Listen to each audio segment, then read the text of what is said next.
इतनी सर्दी में जहां हाथ कांप रहे हैं उस पानी का प्रयोग किया और पानी तब फेंका गया जब डीसी अंबाला और एसपी अंबाला जो नेतृत्व कर रहे लीडर थे जसविंदर सिंह लौंगोवाल, मलकी सिंह जी गुलामी वाला, ओंकार सिंह जी पंगाला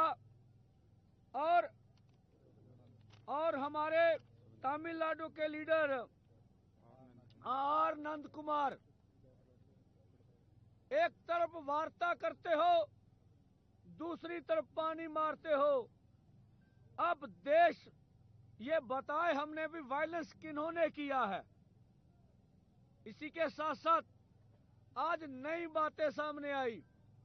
हमारी स्टेज के ऊपर भी हंजू गैस के बम फेंके गए और हमारी स्टेज से आगे रॉकेट लॉन्चर से तकरीबन 1-1.5 किलोमीटर आगे जाकर भी एक गोला फेंका गया और दूसरी ओर खेतों में भी हंजू गैस मारा गया।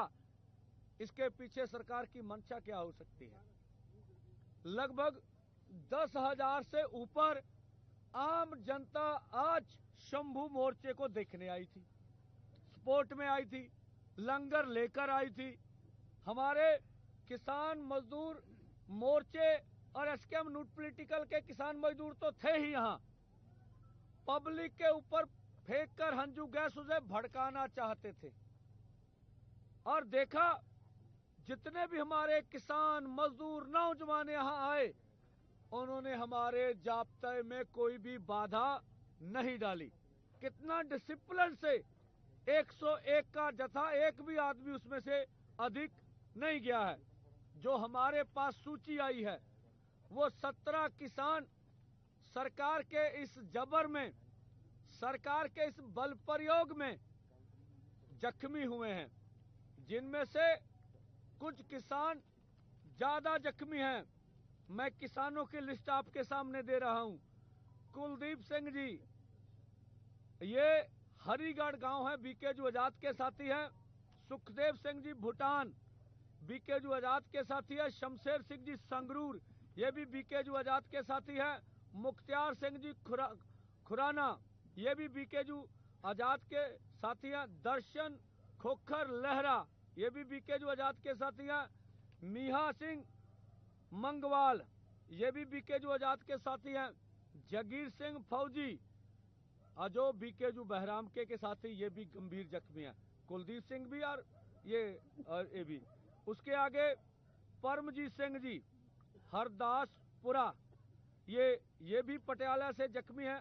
अमनप्रीत सिंह जी, ये पटियाला से हैं, ये भी जख्मी हैं। इंद्रजीत सिंह जी, ये पटियाला से हैं, बीकेजू पनहेड़ी के साथी है, ये भी जख्मी हैं। राजकुमार टांडा हरियाणा से, बोलते अकेले किसानों के जथे हैं, हरियाणा से हमारे साथी ये जख्मी हुए हैं। सुखविंदर सिंह जी, ये गुरदासपुर से हैं, किसान मजदूर संघर्ष कमेटी के साथी हैं, इनका डेहरीवाल गांव है, ये जख्मी हुए। हजारा सिंह, ये पटियाला से बीकेजू पनहेड़ी के साथी हैं।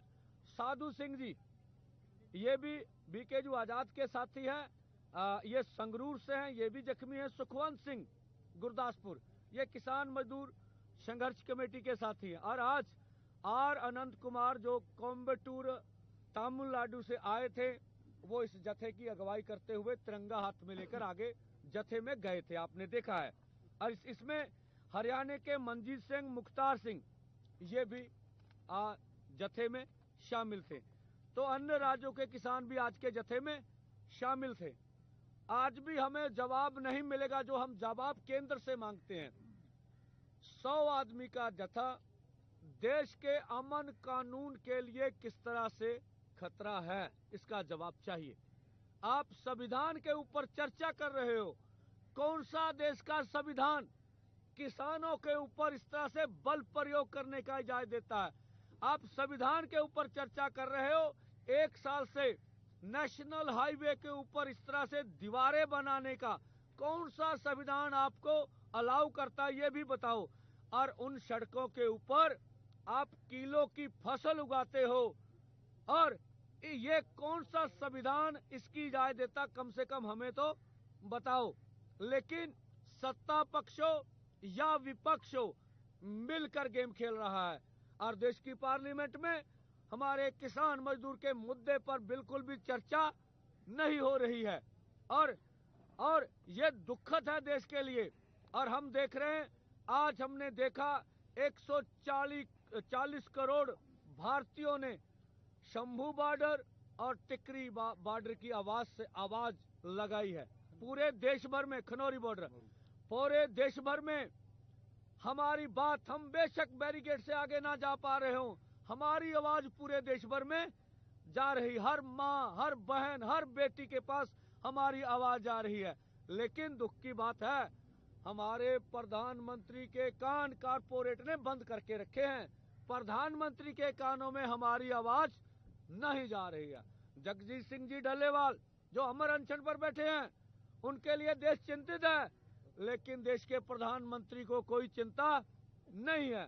देश की सरकार को सत्ता का नशा है, वो नशे में चूर है और देश के किसान मजदूर से बात नहीं करना चाहती। इसी के साथ साथ आने वाले समय में जो दोनों फोरमों ने निर्णय लिया है, एक तो 16 को ट्रैक्टर मार्च होगा, पंजाब को छोड़कर भारत के अन्य राज्यों में होगा, और दूसरा 18 तारीख को 12 बजे से लेके 3 बजे तक, 18 दिसंबर को 12 बजे से लेके 3 बजे तक पंजाब में केवल पूरी तरह रेलें जाम की जाएंगी। और हम पंजाब के पूरे किसान, मजदूर, नौजवान, व्यापारी, रेडी फड़ी वाले, विद्यार्थी, मुलाजम, सभी तबकों को अपील करते हैं, अगर ये मोदी जी का प्रहार रोकना है, अगर जगजीत सिंह डल्लेवाल का जो अमर अनशन है वो मांगे पूरी करे, जीत में मोर्चे को बदलना है, उठिए। 3 करोड़ पंजाबियों, आपको ये चैलेंज है, कोई भी पंजाब का कोना नहीं छूटना चाहिए जहां रेले जाम नहीं होनी चाहिए। एक बात का ध्यान रखिएगा, जहां प्लेटफार्म हो, जहां रेल का फाटक हो, वहां पर रेल जाम करने के लिए आप जाइए, अन्यथा जगह पे जाएंगे तो एक्सीडेंट हो सकता है। रेल स्टेशन के ऊपर और रेल फाटक के ऊपर जो है ये रेलें जाम होगी। और हम लोग कल भी आपको अपील करेंगे 11 बजे पीसी करके, जो भी गंभीर जख्मी हैं, कुछ हमने और भी आपसे बात करनी है, तो कल 11 बजे शंभू पर ही पीसी होगी। फिर हम खनौरी भी जाना चाहेंगे वहां की परिस्थितियों का जायजा लेने के लिए। कल जरूर आप आए, अभी नहीं, पीसी होने दीजिए, सभी बोलने दीजिए, सबको बोलने दीजिए, ठीक है। हाँ, रेल रोको अकेला पंजाब में होगा, ट्रैक्टर मार्च पंजाब से बाहर के अन्य राज्यों में होगा, अभी सभी को बोलने दीजिए। मैं आपके सामने ये रखना चाहूंगा, इनके ऊपर एक्सपायरी डेट है भाई, ठीक है जी, एक्सपायरी डेट है, ये 2023 के है, ठीक है, हाँ ठीक है जी। ये किसानों के ऊपर मारे गए हैं जी, लो जी, ये 1 साल से ऊपर एक्सपायरी है। ये क्यों करते हैं? कल को अगर कोई कमीशन बैठ के इसकी जांच करेगा तो ये सरकार के रिकॉर्ड में पाए नहीं जाएंगे। मोदी जी के हथकंडे हम बहुत अच्छी तरह जानते हैं, ये रिकॉर्ड में होंगे नहीं, ठीक है। रिकॉर्ड चेक करेगा ना कोई कमीशन, फिर किसानों के ऊपर बल प्रयोग करने के लिए क्या किया गया। तो ये देखिए, अनलीगल तौर पर जो संविधान दिवस है, अब संविधान को सिक्के पर टांग कर क्या किया जा रहा है, ये देखिए, ये जो कल आपको दिखाया था, पिन निकाल कर जो बम फोड़े जाते हैं किसानों के ऊपर, ये सब उन्हीं की तस्वीरें हैं।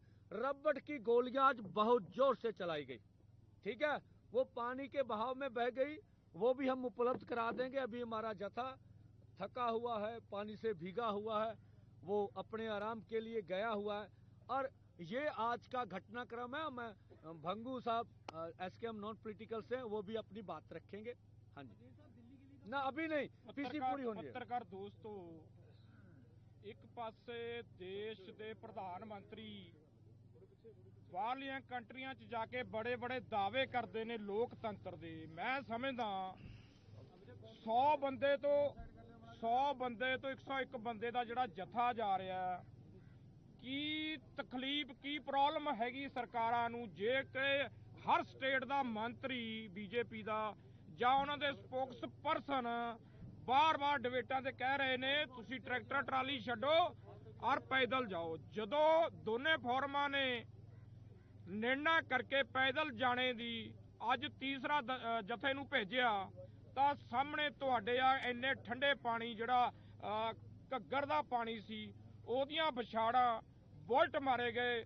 ਔਰ ਜਿਵੇਂ ਪੰਧੇਰ ਸਾਹਿਬ ਨੇ ਦੱਸਿਆ ਅੱਜ ਤਾਂ ਮੈਨੂੰ ਲੱਗਦਾ ਸਰਕਾਰ ਨੇ ਕੋਈ ਕਸਰ ਨਹੀਂ ਛੱਡੀ, ਜਿੱਥੇ ਸਟੇਜ ਤੋਂ ਵੀ ਅੱਗੇ ਜਾ ਕੇ ਲੋਕਟਰ ਰਾਂਚਰ ਨਾਲ ਜਿਹੜੇ ਆਪਣੇ ਗੋਲੇ ਸੁੱਟੇ ਨੇ, ਗੈਸ ਸੁੱਟੀ ਹੈਗੀ। ਔਰ ਸਾਈਡਾਂ ਦੇ ਸੁੱਟਣੇ ਦਾ ਮਤਲਬ ਜਿਵੇਂ ਪੰਧੇਰ ਸਾਹਿਬ ਨੇ ਦੱਸਿਆ ਜਿਹੜੇ ਆਵਾਮ ਲੋਕ ਮੋਰਚੇ ਨੂੰ ਸਪੋਰਟ ਕਰਨ ਆਉਂਦੇ ਆ ਉਹਨਾਂ ਨੂੰ ਭੜਕਾਉਣ ਲਈ ਕਿਆ ਹੱਥ ਕੰਡੇ ਨਹੀਂ ਵਰਤਦੀ ਸਰਕਾਰ। ਸੋ ਮੈਂ ਅਗਲੀ ਗੱਲ ਖਨੌਰੀ ਬਾਰਡਰ ਤੇ ਜਗਜੀਤ ਸਿੰਘ ਡੱਲੇਵਾਲ ਸਾਹਿਬ ਨੂੰ ਅੱਜ 19ਵਾਂ ਦਿਨ ਹੋ ਗਿਆ ਸ਼ਹਾਦਤ ਦੇਣ ਲਈ ਉਹਨਾਂ ਨੇ ਸਿਰਫ ਪਾਣੀ ਤੋਂ ਬਿਨਾਂ ਕੁਛ ਨਹੀਂ ਲਿਆ।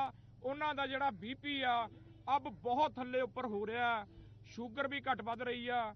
ਡਾਕਟਰਾਂ ਦੀ ਰਿਪੋਰਟ ਦੇ ਅਨੁਸਾਰ ਕਿਸੇ ਵੀ ਟਾਈਮ ਕੁਛ ਵੀ ਹੋ ਸਕਦਾ। ਜਿਵੇਂ ਕੱਲ ਡਾਕਟਰਾਂ ਨਾਲ ਗੱਲ ਹੋਈ ਸੀ, ਉਹਨਾਂ ਨੇ ਕਿਹਾ ਕਦੇ ਵੀ ਕਿਡਨੀਆਂ ਕੰਮ ਛੱਡ ਸਕਦੀਆਂ ਤੇ ਕਦੇ ਵੀ ਸਾਇਲੈਂਟ ਹਾर्ट अटैक भी हो सकता। सो मैं समझदा पीसफुली दोनों फॉर्म समझदारी से 10 महीने से अब तो 11वां महीना चालू हो गया, आज से आज 14 तारीख होगी, पर असी समझते हैं इतना बड़ा धोखा पंजाब दे किसानां नाल जिन्हां ने देश दा अन्न भरिया ढिड भरिया जदों देश नूं लोड़ सी, पर अज किते ना किते सरकारां ते सवाल खड़े होंदे आ। जदों भी कोई इन्हां दा मंत्री जां इन्हां दे डिबेट ते ਜਿਹੜੇ ਬੁਲਾਰੇ ਹੈਗੇ ਉਹ ਇੱਕ ਗੱਲ ਕਹਿੰਦੇ ਸੀ, ਤੁਸੀਂ ਪੂਰੇ ਦੇਸ਼ ਦਾ ਵਜਨ ਕਿਉਂ ਸਿਰ ਤੇ ਚੁੱਕਿਆ। ਅੱਜ ਤੁਹਾਡੇ ਮਾਧਿਅਮ ਰਾਹੀਂ ਦੱਸਣਾ ਚਾਹੁੰਦੇ ਆ, ਅੱਜ ਤਾਮਿਲਨਾਡੂ ਤੋਂ ਜਿਹੜਾ 101 ਦਾ ਜਥਾ ਗਿਆ, ਕਈ ਕਿਸਾਨ ਆਗੂ ਜਿਹਦੇ ਵਿੱਚ ਇੱਕ ਕਿਸਾਨ ਆਗੂ ਤਾਮਿਲਨਾਡੂ ਤੋਂ ਫੱਟੜ ਹੋਇਆ ਵਾ ਔਰ ਕਿੰਨੇ ਕਿਸਾਨ ਆਗੂ ਤਾਮਿਲਨਾਡੂ ਤੇ ਗਏ ਸੀ, ਅਦਰ ਸਟੇਟ ਹਰਿਆਣਾ ਤੋਂ ਗਏ ਸੀਗੇ। ਇਹ ਇੱਕ ਕਰਾਰੀ ਮੂੰਹ ਤੇ ਚਪੇੜ ਹੈਗੀ ਬੀਜੇਪੀ ਦੇ। ਔਰ ਉਸ ਤੋਂ ਵੀ ਅੱਗੇ ਜਾਈਏ, ਜਿਵੇਂ 16 ਤਰੀਕ ਨੂੰ ਪੰਜਾਬ ਨੂੰ ਛੱਡ ਕੇ ਟਰੈਕਟਰ ਮਾਰਚ ਕੀਤੇ ਜਾਣਗੇ, ਜਿਹੜੀ ਕਿ ਡੱਲੇਵਾਲ ਸਾਹਿਬ ਨੇ ਖੂਨ ਦੇ ਦਸਤਖਤ ਕਰਕੇ ਚਿੱਠੀ ਜਿਹੜੀ PM ਮੋਦੀ ਨੂੰ ਪਾਈ ਹੈਗੀ ਖੁੱਲੀ ਚਿੱਠੀ, ਉਹੀ ਚਿੱਠੀ same to same tractor march ਕੀਤਾ ਜਾਊਗਾ। ਤਹਿਸੀਲਾਂ ਤੇ SDM ਔਰ DC ਦੇ ਮਾਧਿਅਮ ਰਾਹੀਂ ਉਹ ਰਾਸ਼ਟਰਪਤੀ ਨੂੰ ਭੇਜੀ ਜਾਵੇਗੀ। ਔਰ ਜਿਹੜਾ 18 ਤਰੀਕ ਦਾ ਹੈਗਾ ਉਹ ਅਦਰ ਸਟੇਟਾਂ ਨੂੰ ਛੱਡ ਕੇ ਪੰਜਾਬ ਦੇ ਵਿੱਚ ਟ੍ਰੇਨਾਂ 12 ਤੋਂ 3 ਵਜੇ ਟ੍ਰੇਨਾਂ ਦਾ ਰੋਕੀਆਂ ਜਾਣਗੀਆਂ। ਉਸ ਤੋਂ ਬਾਅਦ ਮੈਂ ਬੇਨਤੀ ਕਰਾਂ ਪੰਧੇਰ ਸਾਹਿਬ ਨੂੰ ਉਹ ਆਪਣੀ ਗੱਲ ਹਰੀਗੜ੍ਹ ਸਾਹਿਬ ਦੱਸਣਗੇ ਤੁਹਾਨੂੰ ਅੱਗੇ। ਇੱਕ ਦੋ ਰਹਿ ਗਈਆਂ ਗੱਲਾਂ। ਜਦੋਂ ਵੀ ਅਗਲਾ ਜਥਾ ਦੋਵੇਂ ਫੋਰਮ ਤੈਅ ਕਰਨਗੇ ਉਦੋਂ ਹਰਿਆਣੇ ਦਾ ਜਥਾ ਹੋਊਗਾ, ਨਾਲ ਮਤਾਵਾਂ ਭੈਣਾਂ ਦਾ ਜਥਾ ਵੀ ਹਜੇ ਜਾਊਗਾ। ਇਹ ਦੋਵੇਂ ਫੋਰਮ ਤਿਆਰ ਕਰਨਗੇ ਹਰੀਗੜ੍ਹ ਸਾਹਿਬ। ਪੱਤਰਕਾਰ ਸਾਥੀਓ, ਸਾਡੇ ਸੀਨੀਅਰ ਆਗੂਆਂ ਨੇ ਤੁਹਾਡੇ ਨਾਲ ਗੱਲਾਂ ਸਾਂਝੀਆਂ ਕੀਤੀਆਂ। ਅਸੀਂ ਤੁਹਾਡੇ ਮਾਧਿਅਮ ਰਾਹੀਂ ਇਹ ਵੀ ਗੱਲ ਸਪਸ਼ਟ ਕਰਨੀ ਚਾਹੁੰਦੇ ਹਾਂ, ਕਿਉਂਕਿ ਦੇਸ਼ ਦੇ ਦੋ ਵੱਡੇ ਫੋਰਮ ਹੈ ਜਿਹੜੇ ਹਰਿਆਣੇ ਦੇ ਬਾਰਡਰਾਂ ਤੇ ਸੰਘਰਸ਼ ਦੇ ਮੈਦਾਨ ਵਿੱਚ ਸ਼ਾਮਲ ਹੈ। ਇਹਦੇ ਵਿੱਚ ਸੈਂਕੜੇ ਜਥੇਬੰਦੀਆਂ ਪੰਜਾਬ ਦੀਆਂ, ਹਰਿਆਣੇ ਦੀਆਂ, ਵੱਖ-ਵੱਖ ਸੂਬਿਆਂ ਦੀਆਂ ਸ਼ਾਮਲ ਹੈ। ਜਾਣੀ ਸਾਡੇ ਸਰਕਾਰ ਦੇ ਪੰਜਾਬ ਦੇ ਕੁਝ ਸਰਕਾਰੀ ਬਸਤਾ ਬਰਦਾਰ ਜਿਹੜੇ ਬੁੱਧੀਜੀਵੀ ਕਹਾਉਂਦੇ ਆ, ਉਹ ਸਾਡੇ ਇਹਨਾਂ ਸੰਘਰਸ਼ਾਂ ਨੂੰ ਬਦਨਾਮ ਕਰਨ ਦੇ ਉੱਤੇ ਸਿਰਫ ਦੋ ਜਥੇਬੰਦੀਆਂ ਨੂੰ ਪੇਸ਼ ਕਰਕੇ ਉਹਨਾਂ ਦੋ ਜਥੇਬੰਦੀਆਂ ਦਾ ਪ੍ਰੋਗਰਾਮ ਬਣਾ ਰਹੀਆਂ। ਕਿਉਂਕਿ ਤੁਸੀਂ ਜਾਣਦੇ ਹੋ ਲਗਾਤਾਰ ਸੰਘਰਸ਼ਾਂ ਵਿੱਚ ਆਉਂਦੇ ਹੋ, ਇਹ ਸਿਰਫ ਦੋ ਜਥੇਬੰਦੀਆਂ ਦਾ ਪ੍ਰੋਗਰਾਮ ਨਹੀਂ ਹੈ, ਇਹ ਦੋ ਵੱਡੇ ਫੋਰਮ ਹੈ ਦੇਸ਼ ਦੇ, ਉਹਨਾਂ ਵੱਲੋਂ ਸੰਘਰਸ਼ ਲੜਿਆ ਜਾ ਰਿਹਾ ਹੈ। ਇਸ ਕਰਕੇ ਅਸੀਂ ਉਹ ਸਰਕਾਰੀ ਵਸਤਾ ਬਰਦਾਰ ਹੈ ਜਿਹੜੇ ਬੁੱਧੀਜੀਵੀ, ਉਹਨਾਂ ਤੇ ਸਾਡੇ ਸਵਾਲ ਹੈ ਕਿ ਕਦੇ ਤੁਸੀਂ ਬਾਰਡਰਾਂ ਦੇ ਉੱਤੇ ਆ ਕੇ ਗੇੜਾ ਮਾਰੋ, ਸਾਡੇ ਝੰਡੇ ਨੋਟ ਕਰੋ, ਸਾਡੀ ਗਿਣਤੀ ਨੋਟ ਕਰੋ। ਇਹ ਦੇਸ਼ ਦੇ ਦੋ ਵੱਡੇ ਫੋਰਮ ਹੈ। ਅਸੀਂ ਬਾਕੀ ਵੀ ਪੰਜਾਬ ਦੇ ਸਮੂਹ ਕਿਸਾਨਾਂ, ਮਜ਼ਦੂਰਾਂ, ਮੁਲਾਜ਼ਮ, ਵਿਦਿਆਰਥੀਆਂ ਨੂੰ ਤੁਹਾਡੇ ਮਾਧਿਅਮ ਰਾਹੀਂ ਬੇਨਤੀ ਕਰਦੇ ਹਾਂ ਕਿ ਖੇਤੀਬਾੜੀ ਸੈਕਟਰ ਨੂੰ ਬਚਾਉਣ ਵਾਸਤੇ, ਕਿਉਂਕਿ ਖੇਤੀਬਾੜੀ ਸੈਕਟਰ ਤੇ ਸਭ ਕੁਝ ਨਿਰਭਰ ਹੈ, ਵਪਾਰੀ ਵੀ ਨਿਰਭਰ ਹੈ, ਮਜ਼ਦੂਰ ਵੀ ਨਿਰਭਰ ਹੈ, ਕੁੱਲ ਕਾਰੋਬਾਰ ਖੇਤੀਬਾੜੀ ਸੈਕਟਰ ਨਾਲ ਜੁੜਿਆ ਹੋਇਆ ਹੈ।